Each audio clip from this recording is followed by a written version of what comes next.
party coming back to power, should mean continuity, should mean that hopefully all the existing policies will be implemented, all the schemes that were announced in the past, वो सारी clear होंगी। तो आप लोगों के माध्यम से उस गवर्नमेंट से मतलब यही रिक्वेस्ट करूंगा और यही मैसेज दूंगा कि प्लीज़ आप हमारे शहर के जो भी सिविक प्रॉब्लम्स हैं, जो भी इंफ्रास्ट्रक्चर प्रॉब्लम्स हैं, जो भी इश्यूज हैं, आप उनको एड्रेस करें। Hi guys, this is your trusted real estate guide Abhay. और गाइस, आज मैं आपको दोबारा से मिलने आया हूँ इलेक्शन के रिजल्ट्स के अगले दिन, ठीक है, जहां पर कि हम लोगों ने बहुत लोग मतलब एक्सपेक्ट कर रहे थे कि शायद इस हरियाणा के इलेक्शंस का रिजल्ट कुछ और आएगा, but in a historic feat the BJP has come back to power on the third time, तीसरी बार लगातार। मुझे नहीं लगता आज तक कभी हरियाणा में कोई ऐसी पार्टी है जो 3 बार लगातार पार्टी आई है दोबारा से पावर में।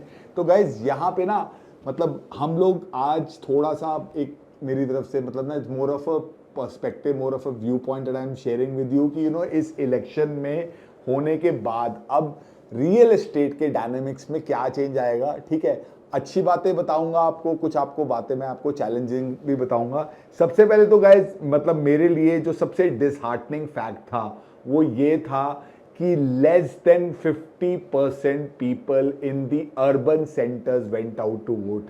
Very few people from condominiums went out to vote. मतलब ना ऐसा लगता है कि गुड़गांव में रहने वाले लोगों को कोई फर्क नहीं पड़ता कि सड़क पे कूड़ा इकट्ठा है या नहीं है, या उनको फर्क नहीं पड़ता कि मतलब रोड्स खराब हैं, वाटर लॉगिंग है या नहीं है। बट ना people don't want to make their voices heard, या लोगों को लगता है कि भाई मेरे एक वोट से कोई फर्क नहीं पड़ेगा।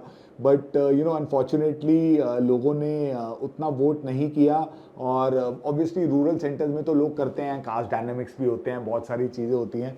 तो ना मतलब लोगों का ये मानना था गाइस कि अगर कांग्रेस आती तो मार्केट में ना एक दोबारा से कुछ एक फ्रेश कैपिटल, कुछ एक फ्रेश इंसेंटिव, या मतलब ना कुछ एक नई schemes may be government launch करती, because Congress is known to be very pro real estate, very pro capital flow in the market. So lot of people were expecting कि भाई कांग्रेस आएगी तो दोबारा से मार्केट में कैपिटल का इनफ्लो होगा, कुछ नई चीज़ें आएंगी। लेकिन अनफॉर्चुनेटली अब ऐसा नहीं हुआ है, ठीक है। अब बीजेपी के आने से क्या क्या हमें फायदे हुए हैं, सबसे बड़ा फायदा तो ऑब्वियसली गाइज यही है कि अगर आपने एनसीआर की सारी सीट्स जीत ली हैं, अगर आपका दिल्ली पे भी पावर पे कंट्रोल है, तो obviously we should hope that there will be very good coordination between the state and the centre for the execution of all the policies. मतलब पॉलिसीज में आपकी कंटिन्यूटी भी रहेगी, जो भी पहले लास्ट गवर्नमेंट ने चीज़ें अनाउंस करी थी, चाहे वो आपका एसपीआर का Delhi Mumbai express way link होना हो गया, चाहे आपका मोनो रेल हो गया, चाहे आपका मेट्रो एक्सपेंशन हो गया, चाहे जो भी आपका एयरपोर्ट टैक्सीज हो गई, जो भी चीज़ें हैं जो कि गवर्नमेंट ने अनाउंस करी थी इलेक्शन से पहले, ठीक है, अब वो होपफुली सारी की सारी चीज़ें आपकी इम्प्लीमेंट हो जाएंगी। लोगों का तो ये भी कहना था कि भाई अगर यहाँ पे अगर कांग्रेस की गवर्नमेंट आ जाती तो मे बी ना सेंटर, जैसे आपके साथ सेंटर के रिलेशन दिल्ली में बहुत अच्छे नहीं हैं, तो यहाँ पर भी शायद पैरालिसिस हो जाता, पॉलिसी पैरालिसिस हरियाणा में। But now that the government has come back to power with the same party, I think that एक तो पॉलिसी में आपकी कंटिन्यूटी रहेगी, जो चीज़ें पहली थी आगे, मतलब आपको स्टिल +4 को लेके भी मेरे को लगता है जो भी कन्फ्यूजन है वो दूर हो जाएगा, ठीक है। और उसके अलावा मेरे को गाइज एक और चीज़ लगती है ना कि मतलब I hope government will also wake up to all the concern. Specially मैं तो भी मतलब ना गुड़गांव, फरीदाबाद अर्बन सेंटर्स की बात कर रहा हूँ। यहाँ के जो भी चैलेंजेस हैं मतलब आप और मैं जानते हैं, तो आई एम श्योर गवर्नमेंट भी बहुत अच्छे से जानती होगी। तो इन सारी चीज़ों को लेके गवर्नमेंट भी मतलब ना जो पहले कमी रही है, मतलब ना मैं किसी को क्रिटिसाइज़ नहीं कर रहा, बट जो ग्राउंड रियलिटी है वो सब लोग जानते हैं कि मतलब ना क्या क्या प्रॉब्लम्स है। आप मेरा लास्ट पॉडकास्ट देख सकते हैं, उसमें मैंने खुल के इसके बारे में बात करी थी। लेकिन guys the party coming back to power, should mean continuity, should mean that hopefully all the existing policies will be implemented, all the schemes that were announced in the past, वो सारी clear होंगी.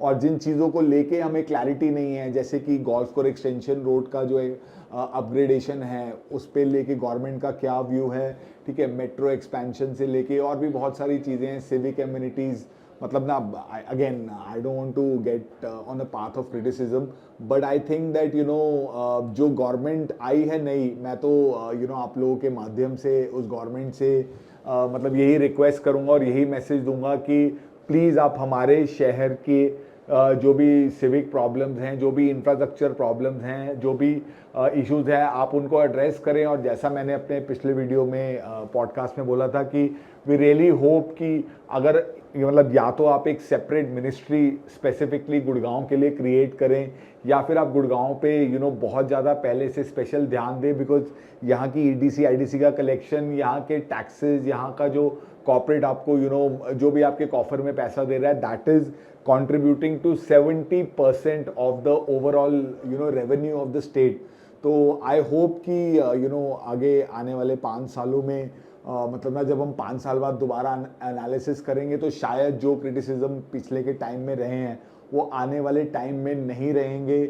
जो भी schemes announce हुई हैं वो सारी implement होगी, शहर का इंफ्रा इम्प्रूव होगा और मतलब ना everybody will hopefully be living in a better city from 5 years from now. And I really hope कि गवर्नमेंट मिडिल क्लास के लिए भी कुछ एक इंसेंटिव लाए, कुछ स्कीम लाए, अफोर्डेबल हाउसिंग पॉलिसी को या तो इंसेंटिवाइज करे या उसमें कुछ और चेंजेस लाए, जिससे कि और बिल्डर्स इस पॉलिसी के अंडर प्रोजेक्ट लाए. बिकॉज ये जो मिडिल क्लास के लिए गुड़गांव में आज की डेट में कोई हाउसिंग अवेलेबल नहीं है, ये मुझे लगता है बहुत बड़ा चैलेंज है गुड़गांव के लिए. और अगर इसको नहीं एड्रेस किया गया तो आने वाले सालों में आई थिंक हम लोग देखेंगे कि बहुत एक मास लेवल पे हम लोग नोएडा में और पूना में और बाकी और कॉर्पोरेट सेंटर्स में हम लोग माइग्रेशन देख सकते हैं. तो guys I welcome the new government in power and I hope that they will address all our concerns and they will make Gurgaon into actually a millennium city, जो कि शायद आज की डेट में एक टैग है, बट हम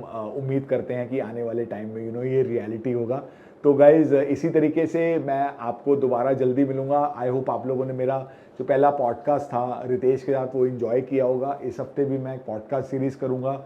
अब मतलब ना हर हफ्ते मैं आपको एक बहुत बड़े यूट्यूबर जो रितेश की तरह पॉपुलर है गुड़गांव में, उनका भी आप होपफुली अगले हफ्ते हमारे साथ पॉडकास्ट देखेंगे.